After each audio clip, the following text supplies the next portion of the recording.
रहीम अस्सलाम वालेकुम। क्या हाल है तमाम देखने वालों के? सब अपने घर में खुश रहे, आबाद रहे, आमीन सुम आमीन। आज हम फ्रोज़न पराठा जो कि रमज़ान की रेसिपी है सहरी में बनाने के लिए पहले से तैयार करके रखने में बहुत फ़ायदा रहेगा आपका। और यकीन करें इतने ज़बरदस्त ये पराठे बने थे कि आप इसको बनाकर 1 महीना क्या 6 महीने तक भी फ्रीज़ कर सकते हैं। जायका बहुत ज़बरदस्त था पराठों का माशाल्लाह से। जिसके लिए 1 किलो आटा, 1 गिलास दूध, ये मैंने फुल क्रीम मिल्क लिया है और इसको उबाल के ठंडा कर लिया। 1 खाने का चम्मच चीनी, 1 चाय का चम्मच नमक, 2 अंडे। और अगर अंडे आप नहीं डालना चाहते तो दूध की क्वांटिटी ज़्यादा कर लीजिएगा क्योंकि इससे पराठे सॉफ्ट बनेंगे। सबसे पहले अंडों को तोड़ लेते हैं।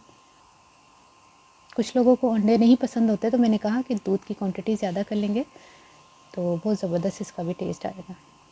सारी चीज़ों को डाल के इसको मिक्स करते हैं अच्छी तरह। अब हमने आटा डाल देना सारा और इसको गूंदना शुरू कर देना है। अब हमें पानी की भी ज़रूरत होगी और डो जो है वो बहुत ज़्यादा सख्त नहीं गूंदना, जैसे नॉर्मल हम घर का आटा गूंदते हैं वैसे ही गूंदना है।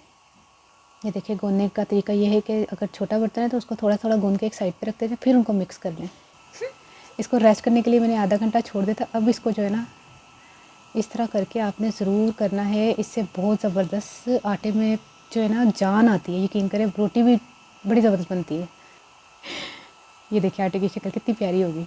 अब हम इसको 100 ग्राम या 100 से थोड़ा सा ऊपर, जैसे 5 ग्राम ऊपर या 10 ग्राम के इस तरह 110 ग्राम हो जाए, 105 ग्राम हो जाए, 100 ग्राम हो जाए, इतने तक का पेड़ा, मतलब बिल्कुल 150 ग्राम 125 ग्राम बहुत बड़ी रोटी हो जाएगी। ठीक है, पेड़े मैंने कर लिए हैं सबको। थोड़ा सा ऑयल लगा दिया ताकि वो ड्राई ना हो जाए। ये है माजरीन, कोई भी कंपनी का ले सकते हैं, सभी सही होते हैं। जो पेड़े मैंने किए थे उसको बेल लें, लेकिन वो पेड़े अभी पेड़े नहीं, अभी पेड़े एक और पेड़े हैं क्योंकि पराठा ज़रा है लच्छेदार, क्रिस्पी लच्छेदार। तुम तो बोलोगे तुमने खा के क्यों चेक कर लिया। अच्छा, ये माजरीन जो है ना, अगर यकीन करें, अगर मेरा कहना माने ना तो माजरीन लगाइएगा बड़ा ज़बरदस्त, यकीन करें, क्रिस्पी और इतना टेस्टी, ज़बरदस्त। कई लोग घी लगाते हैं, ऑयल लगाते हैं या मक्खन लगाते हैं। कभी मेरा कहना मान के देखें, माजरीन लगा के थोड़ा सा खुशका लगाया और इसको अच्छा मैं पका के भी बताऊँगी, फिर इसकी लेयर्स देखिएगा कितनी ज़बरदस्त होती है।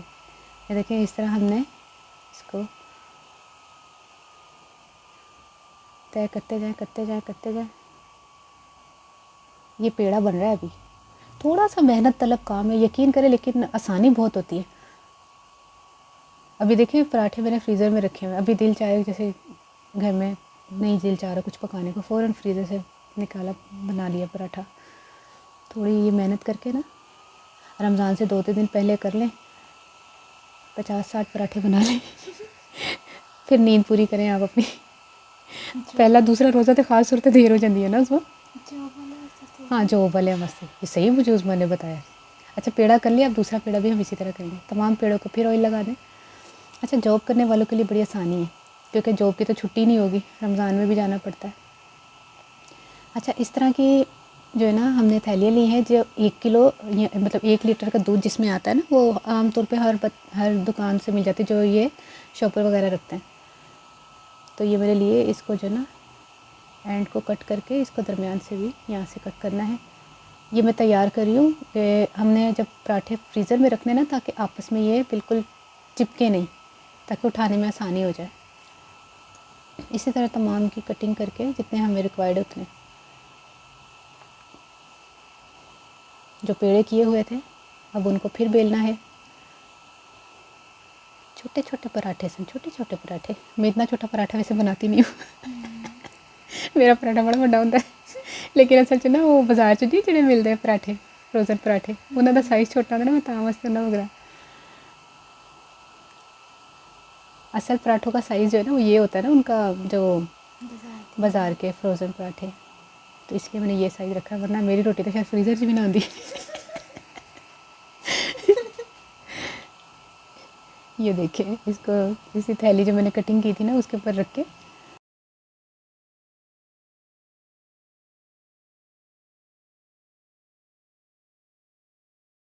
ये देखिए, इसको हमने तैयार करके रख लिया। ठीक है, अब इसी तरह इसके ऊपर, अब ये जो थैली है ना इसके ऊपर दूसरा पराठा रखेंगे। ये जैसे इसके ऊपर जो है ना पराठा नहीं रखना, थैली के ऊपर रखना है। ठीक है, तमाम को करके मैं मिलती हूँ। ये देखिए, सारे पराठे हमने तैयार कर लिए हैं माशाल्लाह, ज़बरदस्त। ये देखिए, ये इस तरह रख के हमने ना, देखिए पराठे के ऊपर पराठा है लेकिन उसको चिपक नहीं रहा क्योंकि उसकी थैलियों की वजह से ना। अब मैं इसको पका के भी बताऊंगी। पहले फ्रीजर से रखना है? हाँ, पहले फ्रीज़र 'ਚ रखना है। उन्हीं तक है, मैं इसलिए नहीं फ्रीज़र 'ਚ रखा है, मैंने पहले पका के तो दसदा। अच्छा, ये जो हाँ जिदों कटना उसी वाले। अच्छा, जब फ्रीज़र में हमने रखना है ना, तो मतलब जब दिल चाहे खाने के लिए तो उसी वक्त निकाल के उसी वक्त तवा गर्म हो उसके ऊपर, वो ये नहीं कि उसको नरम करने के लिए रखते हैं आधा पौना घंटा, नहीं, जैसे ही फ्रीज़र से निकाले तवे पे डाल दें, फ़ौरन पक जाएगा। और इसको पका के नहीं रखिएगा वरना वो रोल पट्टी की तरह सख्त हो जाएगा, पापड़ बन जाएगा। कई लोग की पका के भी कहते हैं रात दो फिर दोबारा गर्म करो, दोबारा गर्म करना ना रोटी अकड़ जाती है बड़ी सॉफ्ट सी। नहीं, इन्नी समझ नहीं है ना लोगों के, पका के नहीं रखीदा। ये देखिए पराठा देखें बस आप, ज़बरदस्त, खाने में बहुत टेस्टी था। ये देखिए, ये हमने तैयार किया आपके सामने, और लास्ट में शॉपर ज़रूर जो है ना इसके ऊपर होनी चाहिए, वरना डायरेक्ट जो है ना अगर बर्फ़ जो है इसके ऊपर गिरेगी ना तो ये पराठे नरम पड़ जाएंगे, जब ख़राब भी हो जाएंगे। इसको इसी तरह कवर करके रखिएगा। हाय हाय, नाल मक्खन हो जाए। लच्छे देखें ज़रा, मैं आपको तोड़ के दिखा रही हूँ, इन्ना क्रिस्पी सी ते इन्ना मज़ेदार सी मेरा। ये देखें। अच्छा, हुण मैं पंजाबी च भी नाल ही दसदा। 1 किलो मैं आटा लिया सी, सफ़ेद आटा सी, तो उन्होंने मैं अंडे पा के, फिर मैं दोबारा कहता अंडे पाने की ज़रूरत नहीं, अगर जिन्होंने अंडे नहीं पसंद, जिन्होंने पसंद है वो पा लैन, जिन्होंने नहीं पसंद और दूध की क्वांटिटी ज़्यादा करके पानी नाल गुनो ही ना, दूध नाल गुनो।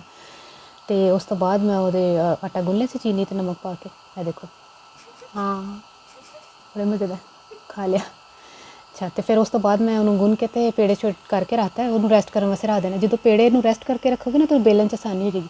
फिर मैं माजरीन लगाया, उन्हें तय लगाई है, तो उस तो बाद फिर उन्होंने मैं तय लगा के तो उस तो बाद फिर मैं पकाना मतलब मतलब रख दिता है, फ्रीज कर लो। फ्रीज करने के बाद तुसी कड्डो तो पकाओ तो खाओ, तो सर्गी नूं बनाओ, इंजॉय करो। सर्गी नूं इंजॉय करके मैंने ज़रूर दसना तुहानूं रेसिपी कैसी लगी, अपनी दुआ ज़रूर याद रख लेना।